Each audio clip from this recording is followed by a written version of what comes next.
All right, everybody. Thanks for coming out. This is great. I want to let you know that our bar staff is great. Make sure you tip them. Get lots and lots of beer. It makes you more expressive. But next month we've got Koa Poetry and Lenina Jones as our features. So make sure to come out next week or next month. That'll be on the 3rd. I said Koa. It's Koa/Poetry is what I put down. But this is a safe space for poetic expression.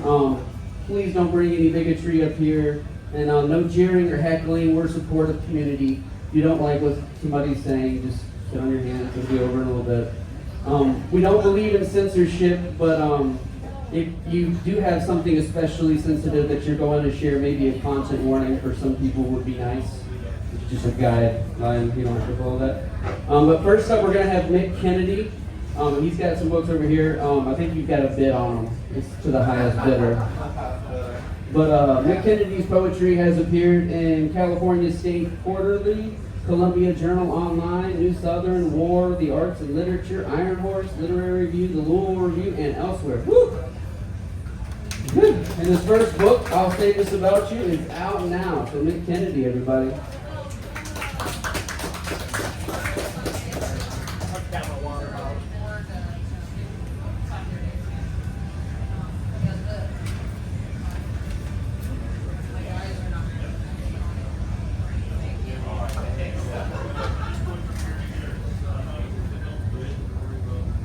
I want to say right off the bat, thanks to Flywheel for hosting this, and big hand to Drew. Everything he's doing for the literary community is just unbelievable, and I appreciate him a lot. So I'll say this about you. This is a lot of poems to other people and artists and so forth. So I'm going to start off with a poem to a horse that I saw out on 86 one day. I was driving and going towards Custer, Kentucky, and it was just plopping along, and it looked like he was pretty happy. I think he might have busted out. So this is, you should have seen it. You should have seen it. The day so hot, the heat made that dappled gelding grain on chin, mane, and rump, frothing, slobbering, and strutting down the road with a clopping canter like a Tennessee walker, all wavy, and a line of cars looping over and around the hills behind him, smiling at his newfound freedom. I wondered how long he had worked that fence post loose. Or maybe he had watched his mister play the gates locked every day for a month or so. However he managed it, I think about the minute he first saw the Blood Bay mare on the next farm over, how a spirit filled him, lifted him like a weather balloon, hoofs stomping on air, and with each whinny in the distance, how he knew he wasn't alone.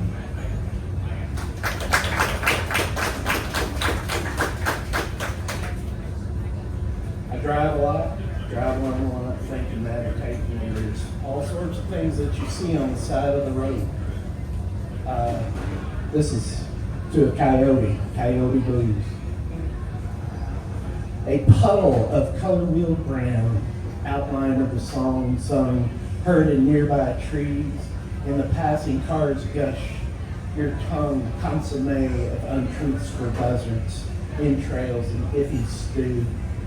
Mr. Trickster, did you shed your pelt, plant a bird in the desert dune, deal out drifted meat, sinew and marrow for 10 yelping under sycamore trees?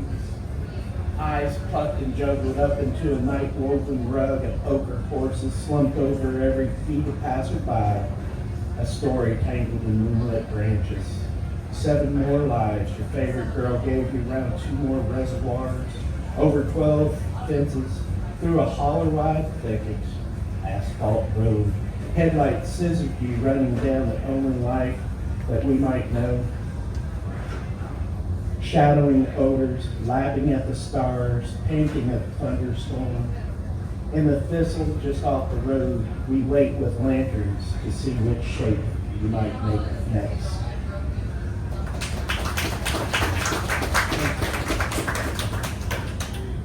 So, big Jackson Pollock fan. Love his work. Makes me insane just looking at it, but I always want to look at it more and see what else he's done. This is after Jackson Pollock's Eyes in Heat. We search for those eyes to meet us as we all need. And you tease us, make spectacle of our moles, turn us round in cerebral pirouettes. Oh, it's easy for you to be so objective.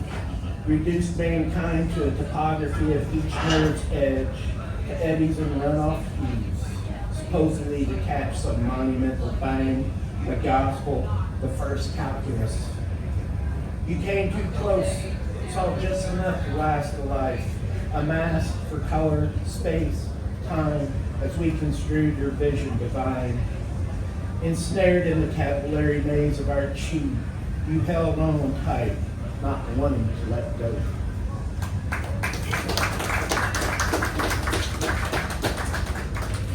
So I guess this might be a warning.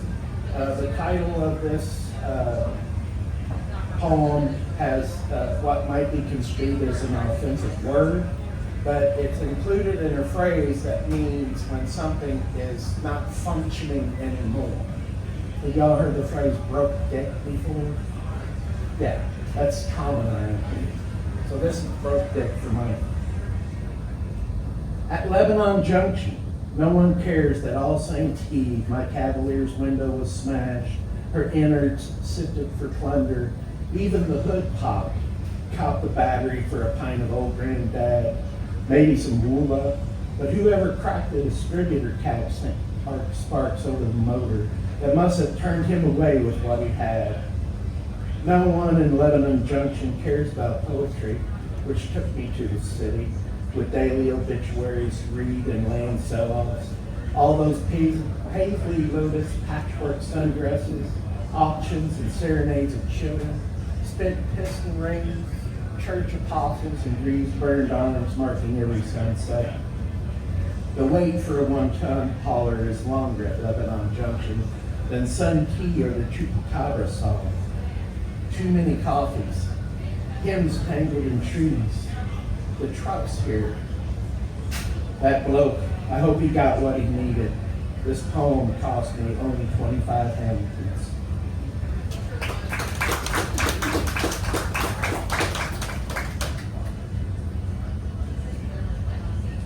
So, this next poem is for Frank Stanford, lovely poet, really cool guy, left us way too soon. I can't remember right now the book that he wrote that I love so much. The battlefield where the moon says I love you. Thanks, Cliff. So I made a play on my title, so this is The Moon Still Says I Love You. Is that the way it is? 3 stars from a 32 burning right down your boulevard? Spray paint sizzling in the styrofoam? What would you ask of us? Why? Why did we need to know your hair isn't so different than blue jay feathers curling in flames? I would have loved to touch your elbow as those 10 fingers full of Gibbous moons clap the keys onto the end of the line. Did you hear the air crack open, parcels washing up against the white? Or did forever begin with the guy barbed wire to a makeshift mast afloat on the Mississippi?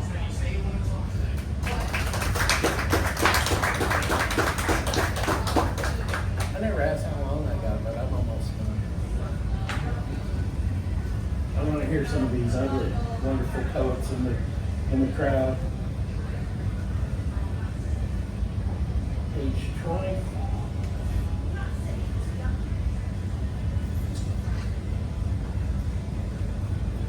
I took a toadstool and a katydid.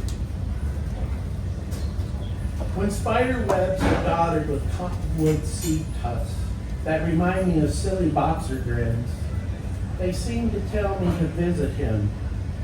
As the car clicks into drive, the katydid marches across the wiper blade.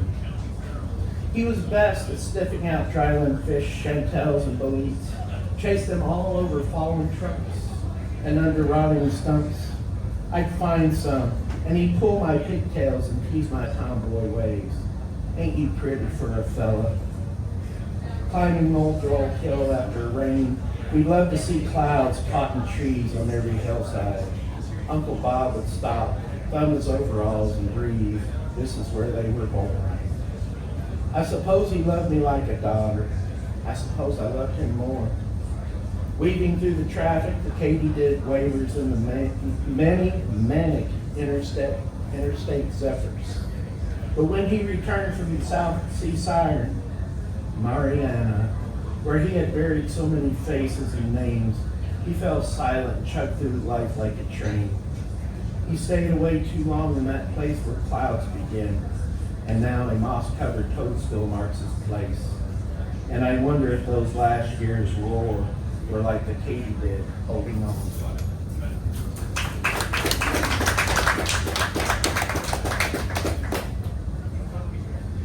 All right, here's a short one.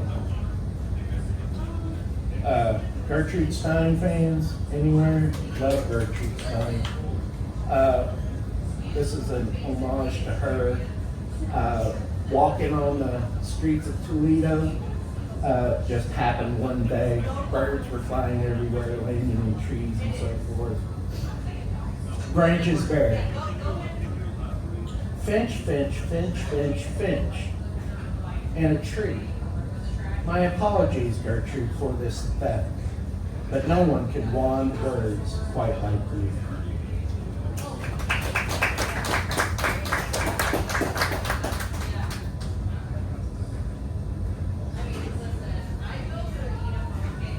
La fin du monde.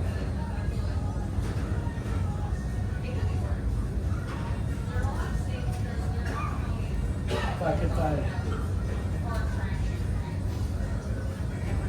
La fin du monde, we said as we eased the car to the side of the road to let the funeral procession pass by. I threw you the look. I didn't take time to learn French. You never took time to finish anything. We cast a story for the one in the hearse. We said him because over a breakfast of country eggs and ruddy ham, he told Enoch, I would die for you. On the tracks to the right, a mile-long yelling and rattled past. Its horn a moan from under the world that curdled our skin. They never had a son, neither did we.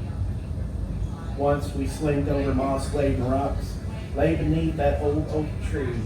I twirled your braids and hugged you snug when storms closed from the west. But we had letters to mail, 4 vases drying for the kiln. The sun glistened in your hair, and you looked through me to the clouds that were running away.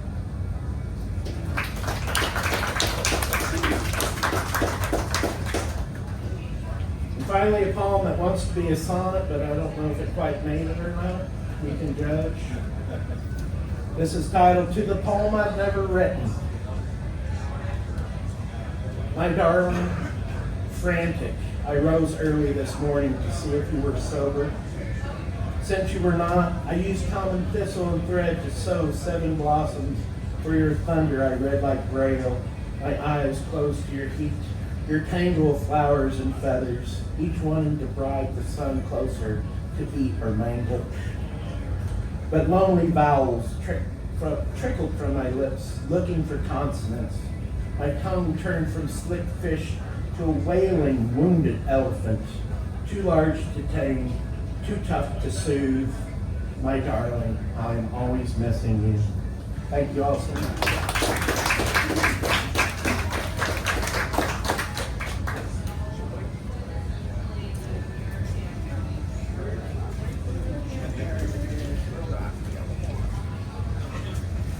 One more time for Mick Kennedy, right?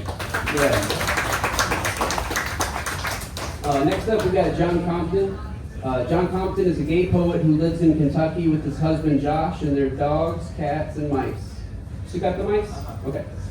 His latest full-length book is My Husband Holds My Hand Because I May Drift Away and Be Lost Forever in the Vortex of a Crowded Store, which is published by Flower Songs Press, which you need to get on with them. They're good. They're so good. They got so many good books out. John's latest chat book is Melancholy Arcadia, published with Harbor Editions, and that was in April 2024. You can find his books, poems, and other things at, oh man. That link tree, Yeah, it's a link tree. You can get it from him. Anyway, John Compton, everybody.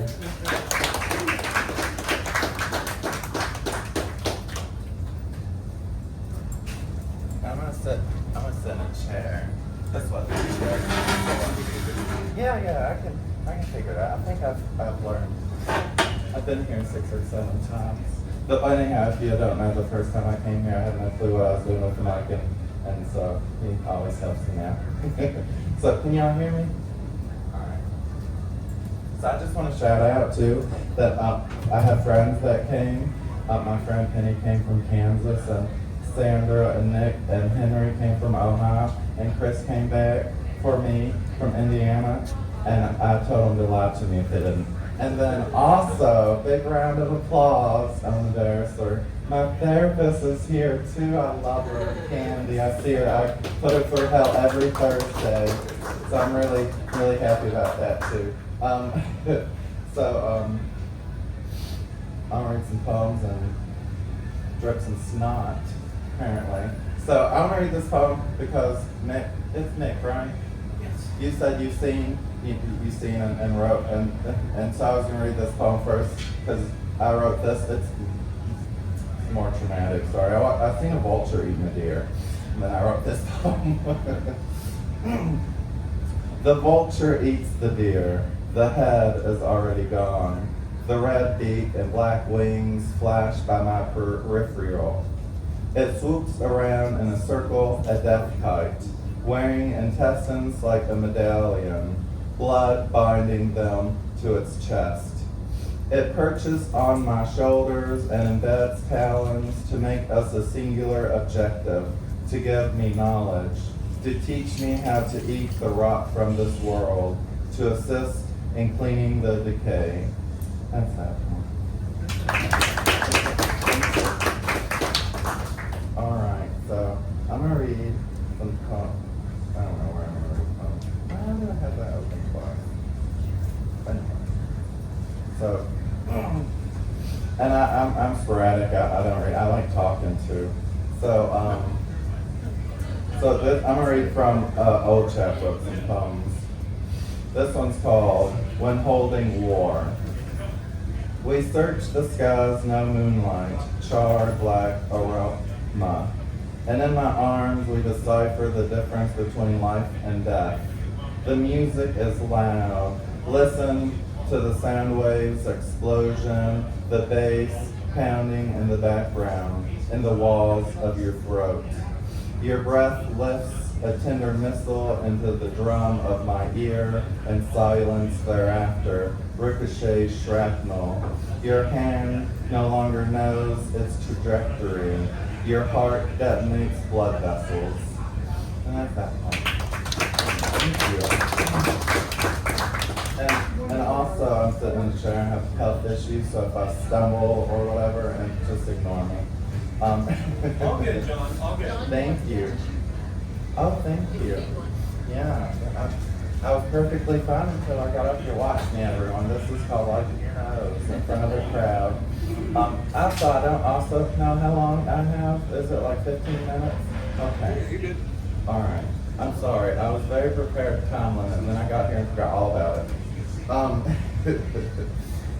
So this one is, so I'm very like capitalism, and so I wrote this poem. When the street becomes our home, I wonder when the stock market will so violently crash, causing bank accounts to pull back and swell. Whose life will the tsunami cleanse? Who will drown? I lie in bed and calculate ways I can't pay my bills. What will be taken first? The house, the car, the knife I lay against my wrist, each item checked off and carried out, until the only thing left is my name, though surely the government will erase that too. The street will bleed my feet, the cold will chap my skin, and who will share their wealth with a world of beggars when we are too busy fighting for a corner to claim, for a dry spot, for a cardboard box? And that's that. Can someone bring me my dream? My mouth has turned to cotton. Oh Lord, did you drop your phone net? I'm sorry. Alright, so I'll read this poem. I like this poem. I wrote it, I was sleep deprived, and so it's called my sleep deprived morning poem. Tiring, my mind adjusts tonight, a yawn and then an elongated blink. Please surrender your eyes, sleep set, unearthing a perimeter. His propaganda to inhabit nightmares and non-consensual terror, wrapped as a gift and laid on the doorstep of my mouth. But I know better. I first drink the blood of the holy man, then retreat into the pages of his prayer or spell. Sometimes these things begin to blur, and chanting becomes a song, becomes the beginning of a descent. And that's that one.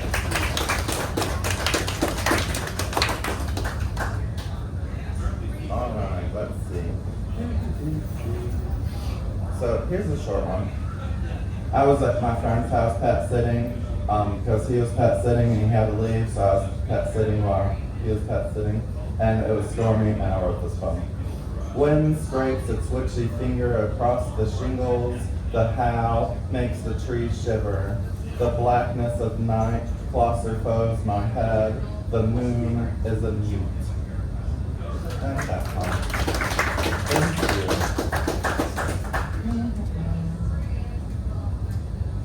Oh, here's one about family. And these are untitled. I know I've met you at least once in a family tree. Grandfathers have climbed too high, stolen a ride on clouds, become lost. Not one exists. The heads of grandmothers float, carrying their bodies like balloon and string, but they burst. Both become fragments. Both lose their names. Fallen in some ocean pulled under the current. That's that one.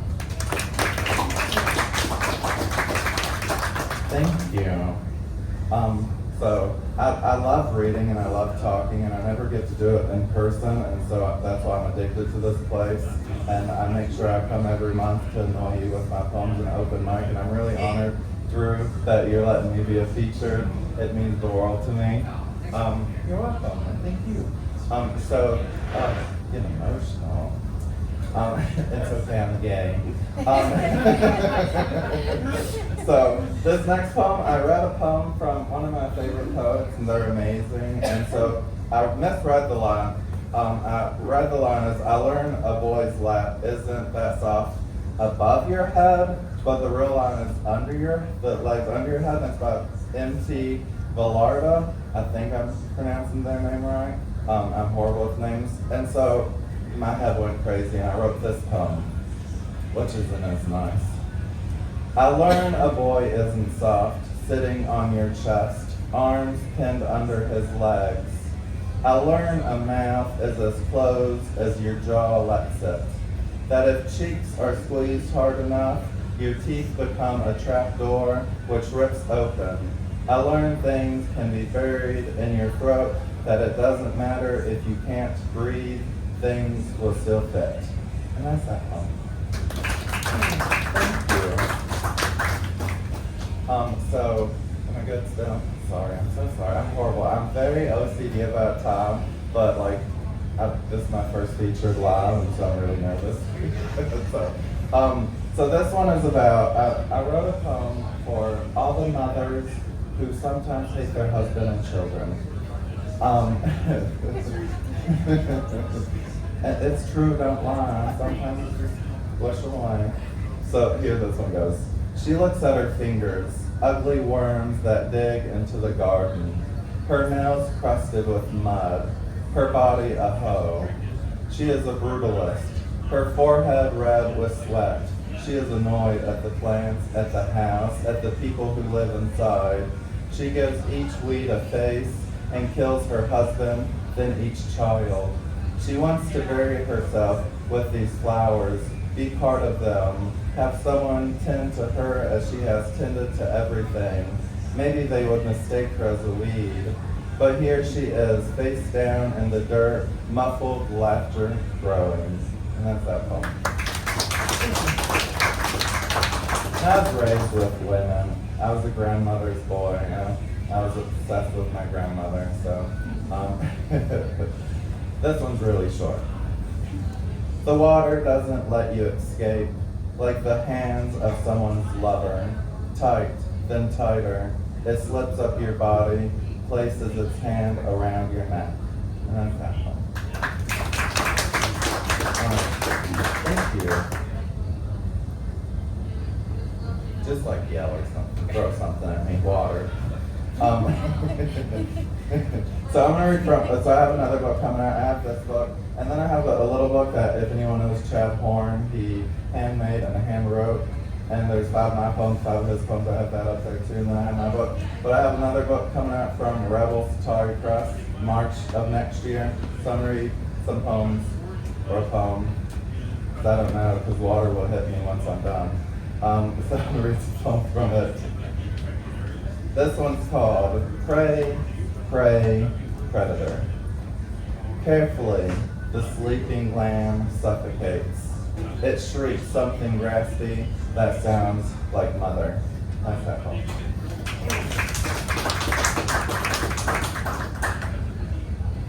All y'all are old enough, right? So little. It's called Dating Scene Variables. I'll die calmly, having dreamt about our date for years. His mouth crested my body like a tide pulling seaweed against the current, forcing to break my spirit and carrying straps of the orgasm on his legs. And that's that poem. So my husband had a job where he had steel-toe boots, and he doesn't drive, and so he would get in the car and take his shoes off. And this is this poem. It's called Steel-Toed. You thrust me into the stench of work boots, while your feet taste test fresh air. Your toes grow like serpents, they scour out of socks and onto the dashboard. And that's that poem. That's very helpful. I want to write a poem about, because this world, we have a horrible thing with, you gotta be pretty, you gotta do this, you gotta do that, you gotta look a certain way. So I wrote this poem. And I might pronounce the word. It's A-P-I-A-R-Y, I'm sorry, I can't pronounce sometimes. So it's called The Dead Girl in the Beehive. Had heard honey exfoliated skin. She wanted delicacy that other girls represented, the body boys play with. She found the trespass between these and climbed the combs, soaking in the salve. And that's that. Sorry, that word just will not come out of my mouth. I know what it means. I know that it just will not come out. All right. How old are you? 13 and 14. Is it okay if I read it? Okay, because she did go to the She's very bathroom. worldly. Okay, I don't want, afterwards I don't want to be hit in the face. I try to respect everyone. I appreciate it. You're welcome. It's okay. This one's called Vibrations Between the Thighs. The wind blows the dust from your ears, catching you off guard, pulls the howl from your throat. And that's that poem. Okay, so my husband has mental health issues, and 2 years ago he was admitted into the mental hospital, and it was on Valentine's Day. So I wrote this poem. It's called "Don't Worry, It's Valentine's Day." It's hard when everything's falling apart, my darling. Years slumber into melancholy etches more daunting images on the infernal surface of this nullified mannequin skull you've assembled to store your mental health. But the engraver pushed too hard, broke through bone. Your suicidal hunger discharges. The house is quiet.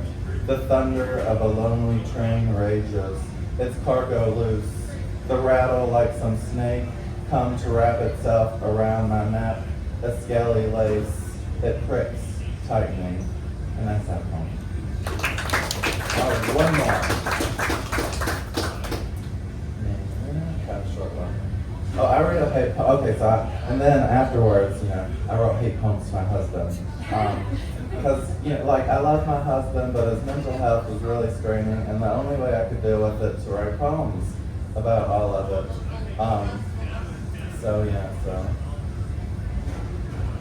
let's go. Let's read this one, because it's the racist. It's got morning ritual of a suspension bridge.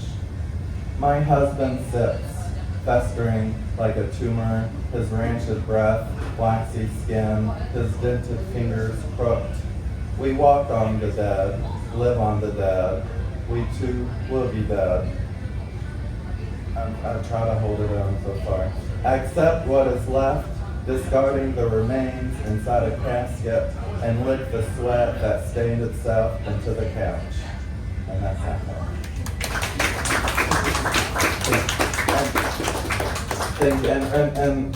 I read, so when I first started reading, and the reason I'm saying that's that poem, when I first started reading, it was on Zoom, and I would watch people, and they would read one poem after another, and I wouldn't know when one began and one ended, and so I was like, I'm not doing that, and so I would say, and that's that poem, and it's become like my signature, and so, yeah, so that's why I say that. Thank you.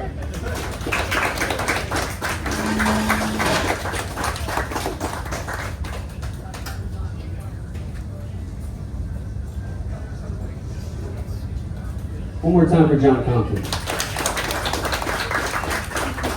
We're going to take a 5 to 10 minute break, get together, talk about these books, maybe exchange money for books. That happens sometimes. But anyway, if you haven't signed up, there's a sign up sheet right here. And when we start back, we'll do 3 poems. Please no epics, normal length poems. And then we'll get back to it in about 10 minutes.